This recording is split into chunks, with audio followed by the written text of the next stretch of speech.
Con el móvil. Allí Fernando Fraquelli. Fernando, buen día, bienvenido. Hola Vero, Pablo, buen día. Vamos a hablar de las vacunas, vamos a hablar del plan de vacunación, vamos a tener la opinión de un especialista, de un infectólogo como es el doctor Omar Suet. Doctor, gracias por estar con la televisión pública. Las vacunas que llegan a la República Argentina, ayer llegaron 580.000 desde la India. ¿Qué podríamos decir con este plan de vacunación y pensar en lo que también señaló el propio ministro, ¿no? La posibilidad que en agosto, que en septiembre estemos todos vacunados? Bueno, la verdad que la invitación más importante que tiene el mundo en este momento es conseguir vacunas suficientes. Entonces, que lleguen vacunas argentinas siempre es una buena noticia. Eso permite completar los esquemas de vacunación en el personal de salud, que todavía no se ha vacunado todo el personal de salud, y empezar a vacunar a la población general a partir de, sobre todo priorizando los mayores de 70 años, las personas que están en centros o en geriátricos, y de ahí para abajo mayores de 60, menores de 60 con factores de riesgo o personal esencial. Esto ha permitido destrabar este plan de vacunación que estaba un poquito demorado justamente por falta de vacunas. Ojalá que lleguen muchas más dosis en forma, digamos, acelerada, cuestión de poder hacer esta gesta que para septiembre logremos estar todos los grupos, los 25 millones al menos de los grupos priorizados vacunados, ¿no? Para eso vamos a tener que hacer un esfuerzo grande, todos los argentinos, todas las fuerzas vivas, todos los distritos, todos los gobernadores, los intendentes, pero es algo que si nos ponemos las pilas todos los argentinos, es algo que es posible. Doctor, ahora tenemos dos vacunas, dos laboratorios distintos, ¿no? Por un lado la Sputnik V, por el otro lado la de AstraZeneca. ¿Son indistintas para aplicarse primera dosis o segunda dosis? Tienen algunas diferencias técnicas porque son vacunas diferentes. Por lo tanto, hay algunas pequeñas diferencias de eficacia, unas un poquito menos eficaz que otra. Se pueden dar, por ejemplo, la nueva vacuna, la Covishield, se puede dar hasta 3 meses la segunda dosis. Entonces hay alguna diferencia, pero a la hora, digamos, de las cosas claras, la mejor vacuna es la que se pone antes. Entonces, como yo siempre te digo, a veces, o sea, si yo tengo esta vacuna disponible para mi mamá, le vamos a poner la vacuna que apenas que esté, ya está anotada en el padrón, está esperando que la llamen, y cuando la llamen no vamos a estar preguntando qué vacuna le dan. Queremos que la vacunen lo antes posible porque tienen más de 70 años, obesidad, hipertensión, diabetes, entonces es importante que esté vacunada con la primera vacuna que esté disponible. Bueno, doctor, desde los estudios está Verónica, está Pablo, que seguramente tienen varias preguntas. Adelante, por favor.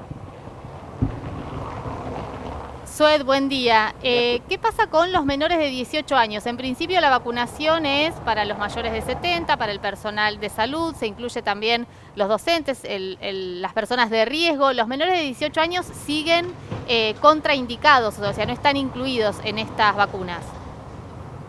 No están incluidos todavía, ninguna de estas vacunas tiene todavía información sobre niños. Estamos esperando el resultado de algunos estudios de algunas vacunas que sí han incorporado personas mayores de 12 años para poder empezar a extender la recomendación, pero también afortunadamente los niños tienen un riesgo mucho menor de enfermedad grave y de muerte. Entonces por eso es que también tenemos que priorizar las personas mayores.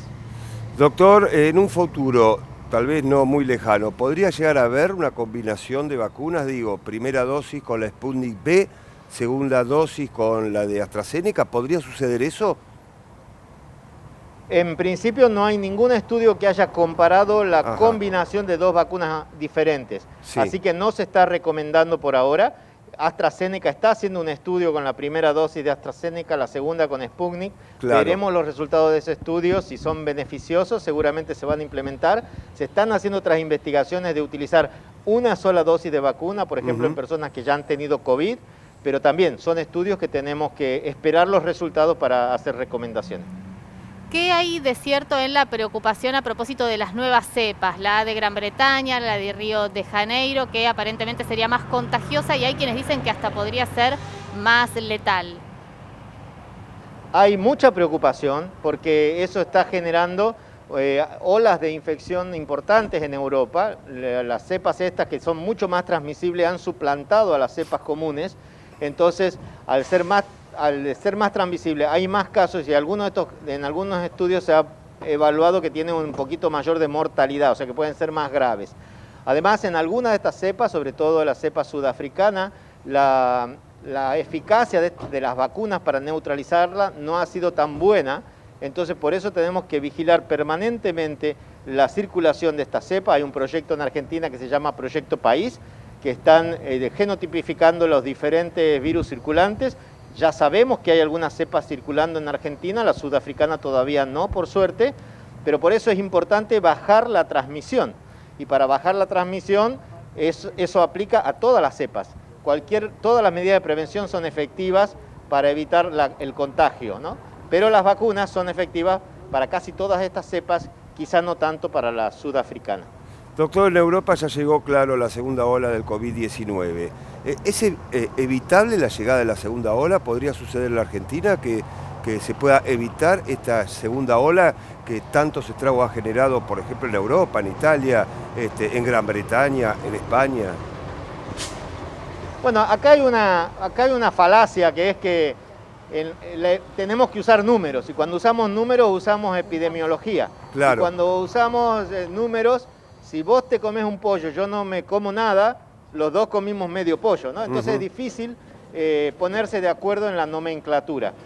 Algunos dicen que en Argentina ya vamos por la tercera ola, porque si uno considera la primera ola, en julio, los casos concentrados en AMBA, la segunda ola después en septiembre, los casos concentrados en el interior, y después el aumento con las fiestas y las vacaciones, quizás podemos pensar que hay una tercera y que se vendría la cuarta. Pero lo que quiero decir es que la epidemia es muy dinámica, puede ir cambiando, estamos en bajada en este momento, eso es una muy buena noticia, claro que sí. Pero con el aumento de las clases, con el aumento de la circulación, tenemos que vigilar muy de cerca, porque podríamos ver lo que ya hemos visto también al inicio de las vacaciones, que hubo un repunte, ¿no? Precisamente, doctor, a propósito de las clases, ¿cuál es el riesgo? No solamente en las escuelas, en las aulas, sino en los medios de transporte, en el traslado de los chicos y sus familias. Por supuesto, y es por eso es que siempre hay que balancear el riesgo y el beneficio. Y por eso que la Sociedad Argentina de Pediatría, la Sociedad Argentina de Infectología han emitido documentos para hacer estos procesos de forma ordenada. Y se tienen que llevar a cabo en municipios donde la situación esté controlada o en descenso, en las condiciones estructurales que tienen que estar, las escuelas bien ventiladas, en lo posible sin utilizar transporte público, y con mucho cuidado y con mucha información a los estudiantes, que si alguno tiene síntomas no puede ir al colegio, que si algún profesor tiene síntomas urgentes se tiene que evaluar para ver si tiene una PCR positiva, bloquear todo ese grado, y toda la familia que tiene niños en la escuela tienen que tener en cuenta que, a diferencia de que cuando uno lleva a los niños al parque, que los puede tener con poco contacto, en el colegio los niños van a tener un poco más de contacto con sus amigos, entonces ese niño tiene que evitar estar en contacto muy cercano con personas de alto riesgo que todavía no estén vacunadas, ¿no? Entonces tener cuidado justamente con los abuelos, con la familia mayor que puede tener mayor riesgo, hasta que podamos vacunar a los adultos mayores. Doctor, como siempre, muy amable por estos minutos. Fernando Frachelli. Bueno, Pablo, Vero, antes de hacer una pregunta, o más allá de hacer una pregunta al doctor Suet, irnos con esta recomendación, doctor. Nosotros estamos en la puerta del Hospital Durán, y estos cuidados de prevención que es importante tenerlo, al toser, estornudar, cubrirse la boca, la nariz con el codo flexionado, lavarse las manos con agua y jabón, o usar alcohol en gel, mantener 1,5 metros de distancia entre personas, evitar tocarse la cara con las manos. Si estás con fiebre, dirigite a una unidad febril de urgencia. Bueno, estas recomendaciones es importante no olvidárselas, y es también importante estar atento con la vacuna y el plan de vacunación. Gracias, doctor Suet. Muchísimas gracias. Muy bien. Adelante ustedes, por favor.